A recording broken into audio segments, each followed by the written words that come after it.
Coming up, we're talking with an HR professional who's had an interesting career and has such interesting insights about topics from EAPs to mandatory training. All this and more coming up on The Perfect Route.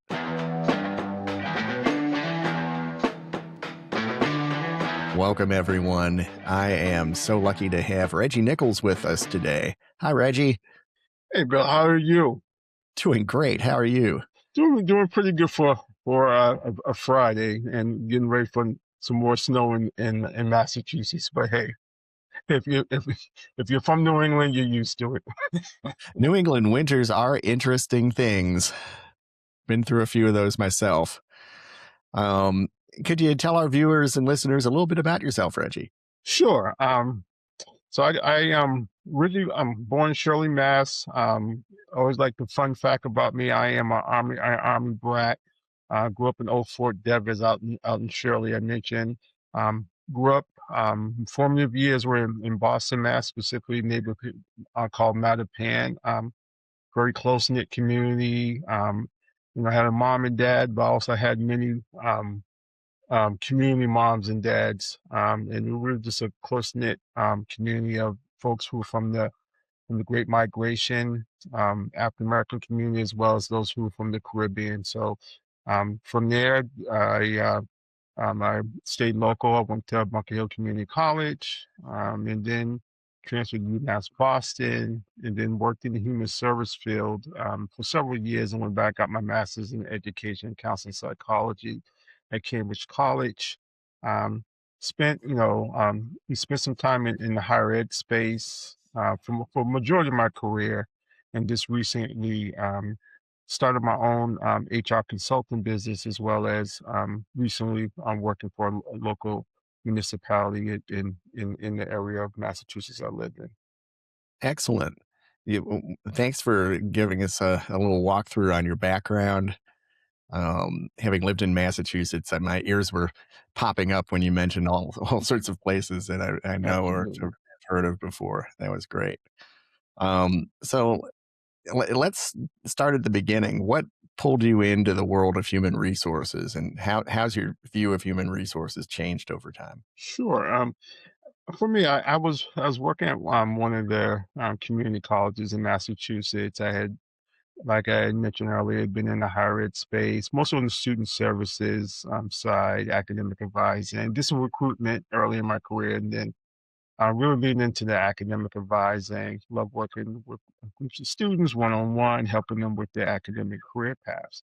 I decided, actually, I had a great mentor who encouraged me to think about union leadership, labor relations. So I started out as a campus leader at for one of the campuses I worked at, and then he further encouraged me, and I thought about it, and so I decided to become union president. I was elected for both positions. I was elected twice. Two times I was the first for this particular institution. I was the um, first African American, the first non-faculty or professional staff member to be elected, and work very closely with the administration. As you know, with labor relations and management, you always don't agree on everything, but you try to find common ground. And so, really enjoyed that, and the position open up in the HR space at the college I worked at, and I decided, it was late in my career. I said, you know what, I'm excited to change. And I got into higher ed. Got into human resources. Mhm. I guess what was for me, what I understood, it followed very much what I um, have enjoyed doing. Working with people, and I always centered the human resources. I think a lot of times, and you hear this even today. Don't trust HR, or HR works for the organization, and that the trust part I would push back on, but I would say that yes, the HR is there, not as a policy police, but as policy partners. It works in regards hand in hand with management around the integrity of any organization, be it public or private. And so the importance of having HR is not just on the compliance side, but also how do you build community? How do you grow environments? How do you make your organization a destination? And it doesn't matter if you're a Fortune 500 or if you're a nonprofit. It's all about how do you balance that, individuals who come there to work, as well as looking at the whole, holistic approach to employee engagement. So I think that's what's changed over time, because I think, like a lot of individuals who may have, had a certain view of human resources, becoming a professional, going back to school, becoming credentialed in HR, and understanding that HR is complex. It's not black and white. There are shades of gray, but it is also about, a profession that I'm very proud to be part of, and that I've always leaned in fully into any profession I went in I've gone into. So I really think my perspective has changed about how complex human resources is. And your comment about, policy partners versus policy police really, hit home for me. You're so right. So many people regard HR as this big, overpowering arm of the organization that's not got the backs of employees. And, the policies are there for reasons, Right. and often they are to protect the employees. Absolutely. And I think it's also having an understanding of you as an employee, you as a individual, and understanding the policies and procedures. Um, but also know you work in an environment. And every environment's different. It's just like, any neighborhood is different. Um, and understanding, the culture. I mean, I think that's one of the things that sometimes we miss as, as employees and as individuals. It is about culture. Every place has its own unique culture. Some cultures are very thriving. Some cultures are very kind of middle of the road, and there's some cultures that, it's very difficult to be successful but it is about the work culture, and it's, for some areas, for some work environments, it's going to be a great integration for you, and for others, it's all about, it's all about finding the right integration. And that's what I've learned in my time as a working professional, is that, there's been some places that I really thrived in, and there's been some places that have been challenging. But overall, what I've learned from those experiences is that I always took away, um, even some of the not great situations I've worked in, I took away some life lessons and some professional lessons. I think that's where, being someone like myself, I've always been a lifelong learner. I love to learn, and I know we'll probably talk more about it. I went, I dived in headfirst into the whole AI and how I apply it to HR. I just love learning, and I think, having that mindset, of being a lifelong learner is important, because that's how you stay relevant. So Yeah, and I'm in total agreement with you about lifelong learning. That's really been one of the drum beats of my life, along with continuous improvement. Um, you've got to keep developing in your career or wherever your professional journey takes you. Um, and it's heartening to hear how you've adopted those mindsets yourself as absolutely. you've moved through your career to the point where you are now. Um, speaking of HR, how do you ensure that HR is actually accessible, engaging, and relevant?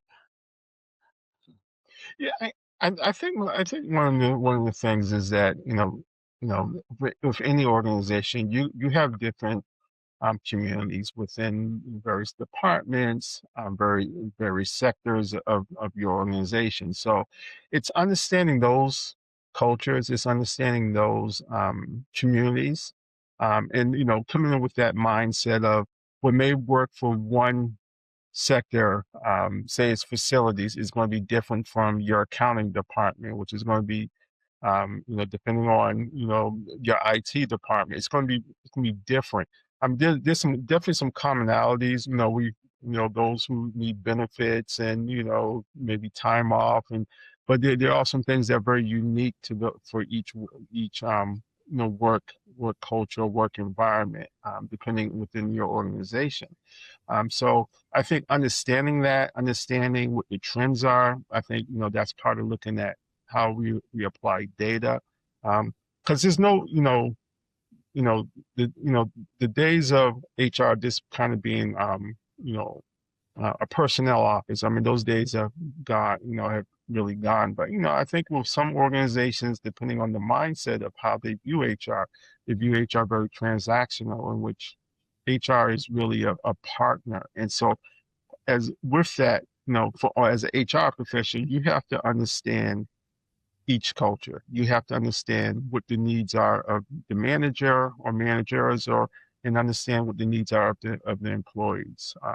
And that's where and knowing that not one one size fits all model doesn't work in today's work environment. That's a really good point. Cookie cutter HR just doesn't work at all. Mhm. Um, and in fact, I think people in an organization can tell when that model is being used. I know Absolutely. that in training, which I have got some experience with, you always have to customize pieces to the audience, especially if it's a face to face event, or even if it's online. You've got to keep mindful about how engaging and relevant it is, especially if you're talking with different teams or different levels of the organization. Absolutely. Um, yeah. Um, Speaking of training, one of my interests is mandatory training, which, yeah, it always brings a smile to people's Oh faces. yeah. Um, so, how do you balance mandatory training needs with the desire to foster curiosity and self directed learning? Yeah, and I think one of the things my experience over the years, both as someone who's had to do mandatory training and lead it, I think um, making sure folks understand the rationale why. Why are we doing this? It's not just checking off a box. It's important for you as an employee to have this training because it's required, but also it's an understanding. It's part of that is depending with the training, it could be cybersecurity, it could be sexual harassment. It could be um, safety, this understanding why we're doing this. I think that's what's always in the why. Because since you're working with employees at different levels, and sometimes it's, they don't understand, oh, we got to do this. But, it's really understanding, um, you know, what's the purpose of this training? Why is it important? And why are we doing it, either yearly or every 2 years? I think that also goes for when you look at your mandatory notices and just making sure folks understand why. And I think part of that, once again, I've had the experience, especially when people hear EAP, um, and I think one of the things that the employee, for those, your audience employees assistance programs. But one of the things what I've discovered in my journey is that EAPs it depends on the organization. It has some hidden gems in it. And what I mean by that is when you talk about the self-directed, finding out, and this is where surveys are important, and I would encourage folks, after doing the mandatory training, is to say, hey, what did you get out of this? What can we do better, obviously, and what other topics would you be interested in? And that's where, depending on your EAP, you can really dig in and see, especially around the self-directed, because there may be something that may spark individuals in the compliance training, or it may be some other things. Like, for example, what I've encountered with a lot of the EAPs that I've had the opportunity to be part of over the years is that there's a lot of great information in there, and it is, and there's one of the things about the EAPs they've really built out, in which now this call centers. I know they've always been there, but it's really looking at the employees life cycle. And I think that's one of the things that if you're talking, you go back to 30, 30 plus years ago, that, the EAPs weren't as robust in my opinion. I think True. now they have pivoted more to the entire employee life cycle, be it, what's going on at work, what's going on in your life, looking at, being a first time home buyer, for example, or you're looking at, you're looking at things for, the family members, your children, is, those of us, with parents who are maybe now we're parenting the parents, but legal advice. It's so robust out there, and this thing, you have this at your fingertips. I think one of the things that making sure that those who are self-directed realize what tools are out there, and that's really has been really eye-opening to me. I would say over probably in the last 10 at least the last 10 years, I've noticed like different EAPs um, have offered a lot more. That's a really good point about EAPs, and you're so right. 30 years ago, they really weren't that great. Hmm. Um, Now there's such a choice of offerings and services that employees can, that really find valuable, Hmm. especially at, crucial points in their lives, like, first time home ownership. That's a big Hmm. one. I mean, I'm glad you brought that up, especially with the affordability crisis with housing. Yes. Yeah, it's a big one. It's a big one. Um, so let's say you had the opportunity to redesign HR from scratch. Hmm. What would you do differently? Wow. Just really thinking about that question for me, and I think about this understand the history of HR and HR about, personnel office now, really centering the human and human resources. I think for me, um, and we saw, it's interesting because we saw it during COVID, one of the most, traumatic times in the world's history, um, is that, HR really, you know, became centered in the sense of the importance, especially, in what was going on, both here in the United States and around the world. And and so I say that, and I think that, being someone who was in HR during that time, and the expectations of HR, and here we are, several years later. I think for me is for every organization, I think HR has to be a strategic partner, and that was one of the things you heard about during COVID, and um, you still hear a little bit, but some of that has faded, in my opinion.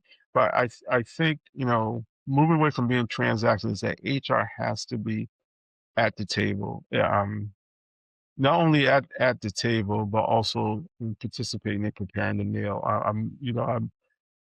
I come from a family that loves food and centering, food, especially in the culture I grew up in, is very important. That's how you build community, especially, and you build community across all lines. Is everyone has to eat, everyone has to drink. Mhm. So for me, we have to be there to prepare the meal. And what does that mean? If I could redesign it, I would making sure that we're strategic partners, that we're policy partners, not policy police. I think also leveraging data. I think data is so important. Um, in regards to HR, because you can, one of the things that with a lot of organization, it doesn't matter what industries, there's a grapevine, and there's either a grapevine, which is grapevines. Unless you're making grapes for wine, if you're that type of, that's great. But other than that, it can be a detriment to an organization.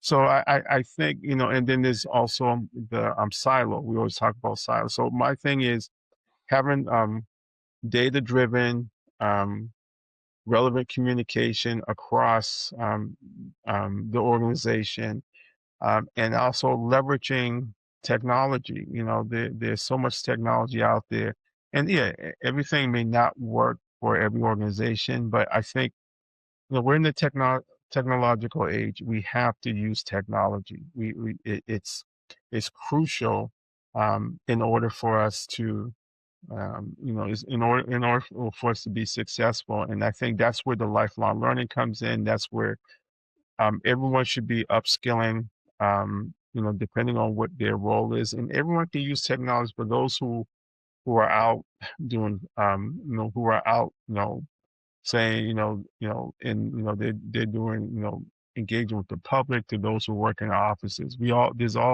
There's things in which we can help make our jobs better. And I think AI, I think I know some of the other guests have talked about this, and I've been very big on AI adoption.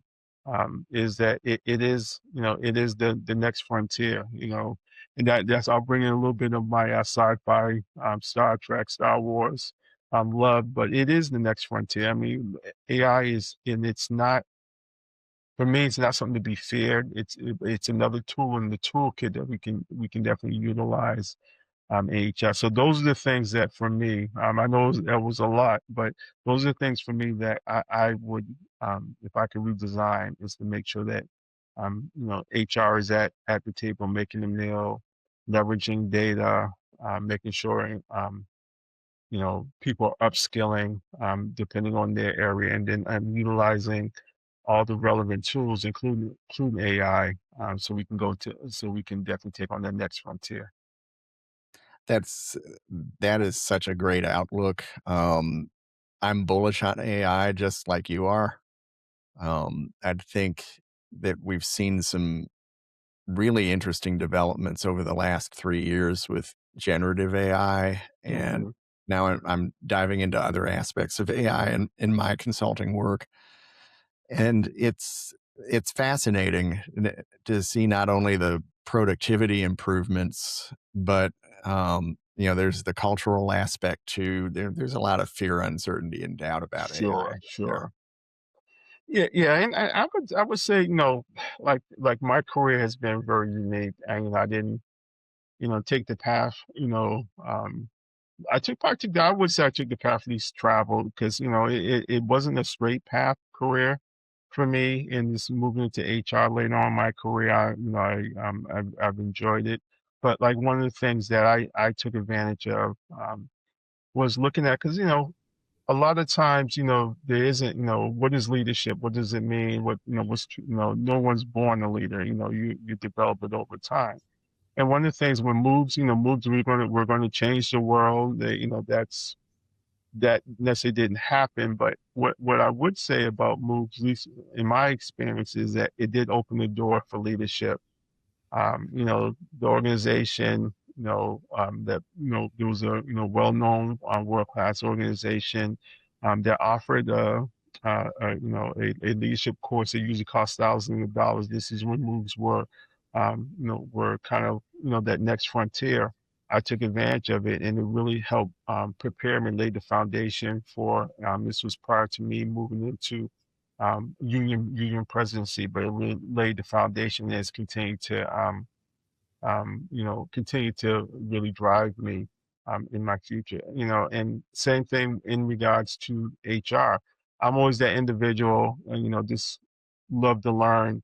And when I went into HR, I went back to school online. I never was a big online person. A lot of people say, I like to learn in the classroom, and that, yeah, and that I like to learn in person too, but and also I was, over 40 dad. So there were some nights in which I was awake a lot, because, Mhm. so so things kind of lined up.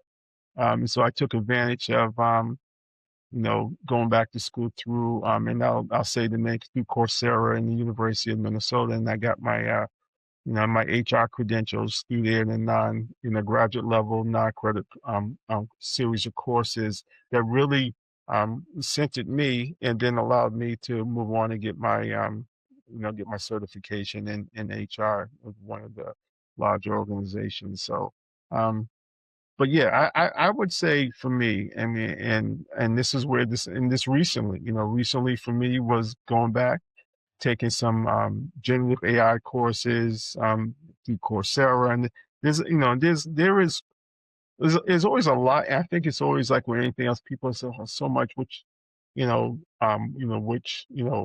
do I take? But I think is, looking at somebody, especially if, it's always nice to take stuff in person, but, a lot of it, because we are so busy in our lives, but just to try to carve out some time, be it, going back, doing some deep study and, doing audiobooks or anything that kind of really pushes you to learn. I would say, go down those rabbit holes of knowledge.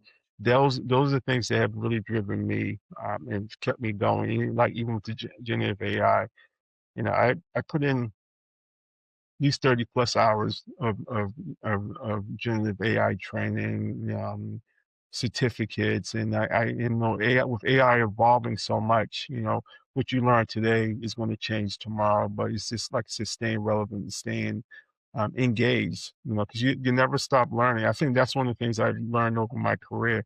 You never stop learning. You're always learning, and you stay curious, in anything that you do in life. So. And I think that attitude has served you so well. It again, it's heartening to hear about your career journey and all the twists and turns that you've had that have made you into what I think is a great example of an HR professional.